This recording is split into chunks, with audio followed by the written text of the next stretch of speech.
ఆయతా దశచద్వే చ యోజనాని మహాపురీ శ్రీమతి త్రీని విస్తీర్ణ సువిభక్త మహాపథ.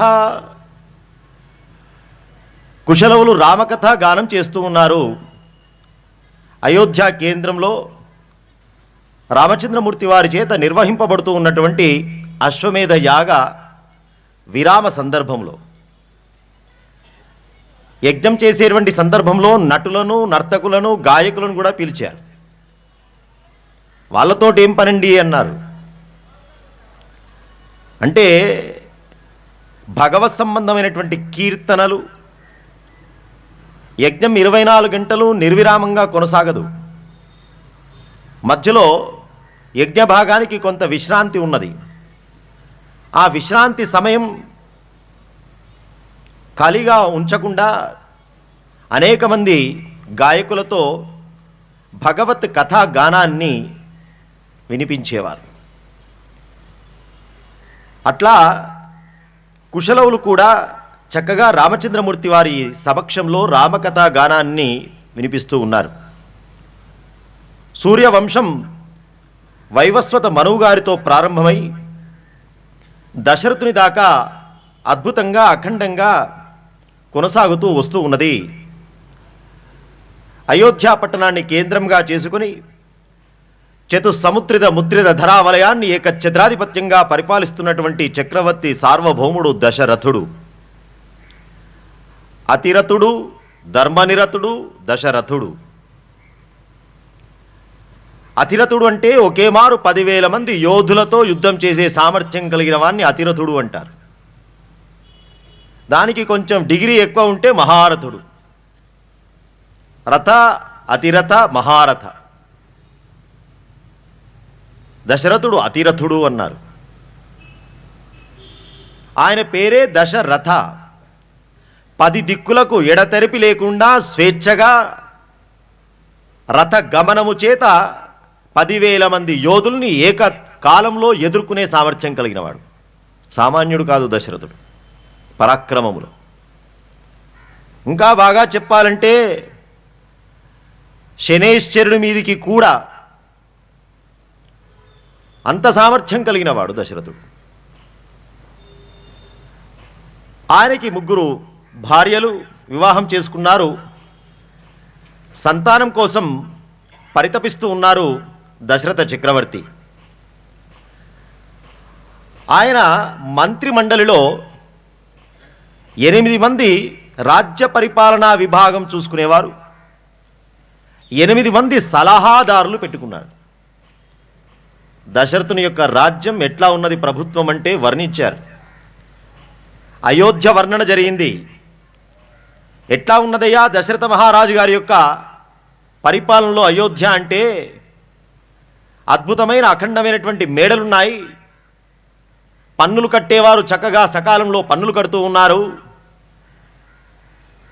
విదేశాల నుంచి, సామంతుల నుంచి వచ్చేటువంటి సామాగ్రితో కూడళ్ళన్నీ కూడా, వ్యాపార కేంద్రాలన్నీ కూడా నిండి ఉన్నాయి. ఇది భారతీయ సనాతన చరిత్ర.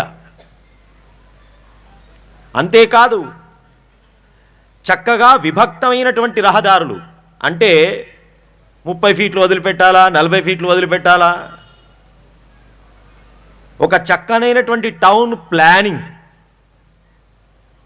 అంటే ప్రపంచానికి నగర నిర్మాణ శైలిని చూపించింది కూడా మన పూర్వీకులే. ఇంకా బాగా చెప్పాలంటే టౌన్ ప్లానింగ్ ఎప్పుడు స్టార్ట్ అయిందంటే పృథు చక్రవర్తి గారి దగ్గర నుంచి ప్రారంభమైంది. అయోధ్య పట్టణం విశాలమైనటువంటి రహదారులతో, అనేకమైనటువంటి ఉద్యానవనాలతో, ఇప్పుడు చూద్దామంటే ఉద్యానవనాలే ఆక్యుపైడ్ అయిపోయినాయి. అనేకమైన ఉద్యానవనాలతో చాలా అందమైనటువంటి నగరం అయోధ్య. ఎత్తైనటువంటి మేడలు, ఆకాశాన్ని అంటుతున్నటువంటి మేడలు. మేడలుంటాయి సార్, మనుషులు ఉండరు ఇప్పటి పరిస్థితి. కానీ ప్రతి మేడలో చక్కగా ఆనందంగా, ఉత్సాహంగా, పాటలతో, ఆటలతో, కుటుంబ సభ్యులతో అలరారుతున్నటువంటి ఆనంద నిలయాల భవనాలు అయోధ్య. అది కదా ఊరంటే, అది కదా గృహం అంటే. అట్లాంటి అయోధ్య పట్టణాన్ని దశరథ చక్రవర్తి పరిపాలిస్తూ ఉంటే తన కీర్తి అనేటువంటి కర్పూర వాసనలతోటి బ్రహ్మాండమంతా వ్యాపింపజేసింది అన్నారు కవులు. అంత గొప్ప కీర్తివంతుడు. తన పరాక్రమ కాంతి చేత సూర్యకాంతిని కూడా కప్పివేసినాడయ్యా దశరథ చక్రవర్తి అన్నారు. నిరహాతిశయమున వృద్ధి పొందక లేక విషధరుండు కోర విషముబూనే తాపంబు కవ్వించి తరయింపనోపక పలుమారు కడకండ్లబడి ఎకరులు. భూమిని మోస్తున్నటువంటి ఆదిశేషుడట దశరథ చక్రవర్తి పరిపాలిస్తూ ఉన్నప్పుడు, ఇక మన బర్డెన్ తగ్గిందిరా, భూమిని మోసేవాడు వచ్చాడు, మన బర్డెన్ తగ్గింది, మన బాధ్యత తగ్గింది అనుకొని భూమిధరుడుగా భూమిని మోస్తున్నాడనే పేరు పోయి విషధరుడుగా మారిపోయి ఉన్నాడట ఆయన. భూభారం పోయిందయ్యా.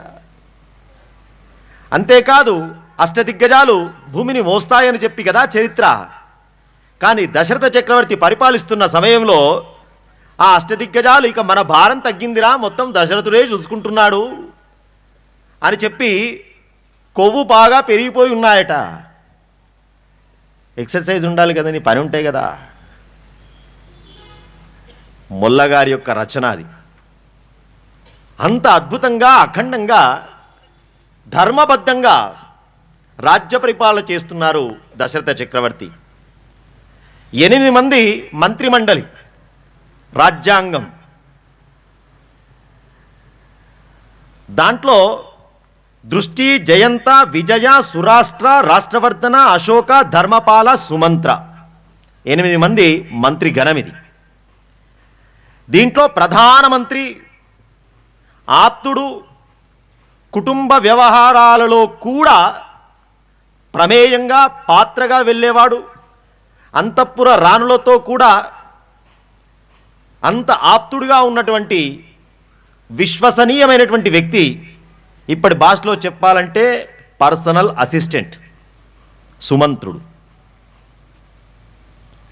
ఇది పరిపాలనా విభాగం. ఇంకోవైపు సలహాదారులు. ఎవరయ్యా సలహాదారులు?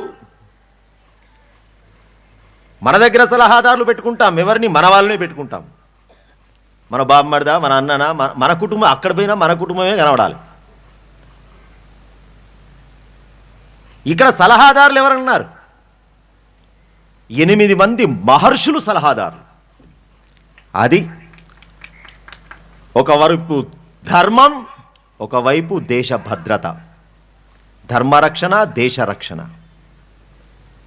అది దశరథుని యొక్క క్యాబినెట్.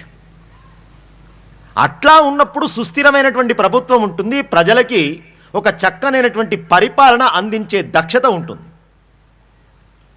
అది మన భారతీయ రాజుల చరిత్ర. ఇప్పుడు చరిత్రలే చెప్పుకోవాలిగా. ఎవరయ్యా అన్నారు? సుయజ్ఞ, జాబాలి, కాశ్యప, గౌతమ, మార్కండేయ, కాత్యాయన. సామాన్యమైన వ్యక్తులు గారు వీళ్ళు, సలహాదారులు. ఈ 6 తర్వాత ఇంకో 2 ప్రధానం, వశిష్ఠ, వామదేవ.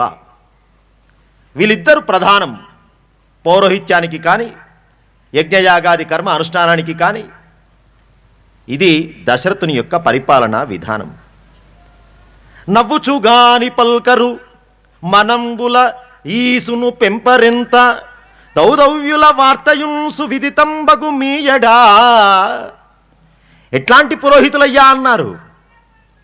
వంశానికి పురోహితుడు ఒక బ్యాక్ బోన్ లాంటివాడు కుటుంబానికి. నవ్వుచుగాని పల్కరు, ఎప్పుడూ చిరునవ్వుతో ఉండేవాడు, ఎప్పుడూ చిరునవ్వుగా మాట్లాడేవాడు, ఎప్పుడూ ఉత్సాహపరుస్తున్నటువంటి మాటలే ఉండేవి. యజమానికి అట్లాంటి పురోహితుడు ఉండాలి కుటుంబానికి. తమ కష్టము, తమ నష్టము తనది అని భావించేటువంటి బ్రాహ్మణుడు పురోహితుడుగా దొరకడం ఆ కుటుంబం యొక్క అదృష్టమే. భయపడకండయ్యా, ఈ శాస్త్రంలో ఇట్లా ఉంది, మనం ఈ పని చేద్దాం, ఈ ప్రయత్నం చేద్దాం, ఎందుకు? ధైర్యం ఉండండి. ఇది పురోహితుడి యొక్క లక్షణం. అందుకే వశిష్ఠుడు అప్పటి నుంచి ఇప్పటి వరకు అట్లాగే నిలబడ్డాడు ఆ వంశానికి. అలాంటి మాననీయ మహత్తరమైనటువంటి ఋషిగణం ఒకవైపు, ఇలా దశరథ చక్రవర్తి అయోధ్యను పరిపాలిస్తూ ఉన్నా అంతా బాగానే ఉంది, కానీ తనకు మాత్రం ఆనందం లేదు.